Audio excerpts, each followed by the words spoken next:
रथयात्रा आरंभ होगा सह श्रीजीउ माने आड़प मंडप को विजे कर सारी। वर्तमान श्रद्धालु मानक दर्शन व्यवस्था को श्रृंखलित भाव परिचालना आम समस्त दायित्व बोली आह्वान देइछंती उच्च शिक्षा विभाग कमिशनर तथा सचिव एवं रथयात्रा आड़प मंडप दर्शन और बाहुड़ा यात्रा समीक्षार स्वतंत्र अधिकारी अरविंद अग्रवाल और जिलापाल चंचल राणा। आज सर्किट हाउस ठारे एक समीक्षा बैठक अनुष्ठित होइथिला। एथिरे अध्यक्षता करी जिलापाल चंचल राणा रथयात्रार समस्त कार्य को त्वरान्वित पाई समस्त विभाग को निर्देश देइथिले। कमिशनर श्री अग्रवाल रथयात्रा एक सामूहिक और सम्मिलित उद्यमर कार्यक्रम।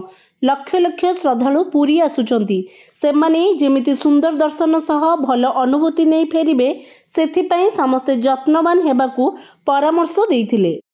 वर्तमान आड़प मंडप दर्शन चालुथिबारु पानीय जल जोगाण को अधिक क्रियाशील पाई उभय अधिकारी निर्देश देइथिले।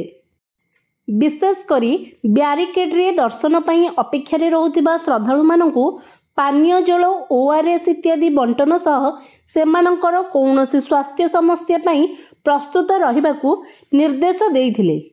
परिमल और स्पष्टता व्यवस्था, विद्युत जोगाण, परिवहन व्यवस्था, पार्किंग स्थलर उन्नतीकरण व्यवस्था, शांति श्रृंखला रक्षा, सूचना और प्रसारण व्यवस्था, श्रीमंदिर प्रशासन सह जोगाजोग रखी श्रद्धालु मानकू विभिन्न नीतिकांतिर सूचना प्रदान, सांस्कृतिक कार्यक्रम आयोजन, पॉलिसी मेला और प्रदर्शनी आयोजन, आवश्यकता अनुसार विभिन्न गुरुत्वपूर्ण स्थान रे स्वच्छासेवी नियोजन, अग्नि निर्वापक व्यवस्था इत्यादि संबंध में विस्तृत आलोचना हेबा सह संपृक्त विभाग माने उत्तरदायी भावे कार्य करने को निर्देश दिया जाइथिला।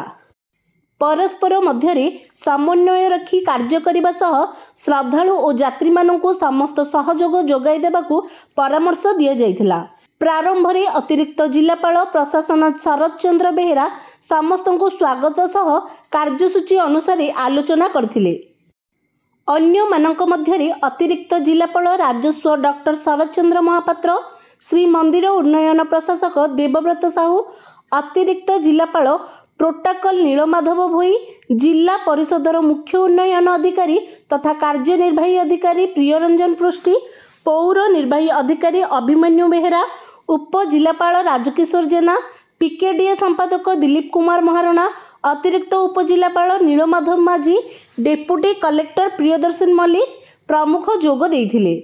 एही बैठक रे समस्त जिला स्तरीय अधिकारी माने जोग देई रथयात्रा अवसर रे सेमानंक विभागर कार्यावली, आवश्यकता और आगामी प्रस्तुति संपर्क रे सूचना देइथिले। पुरीरू सुधांशुकरंक रिपोर्ट, ओटी लाइव। अधिक खबर जानिबा पई आम चैनल को लाइक और सब्सक्राइब करने सह एहाकू शेयर करंतु।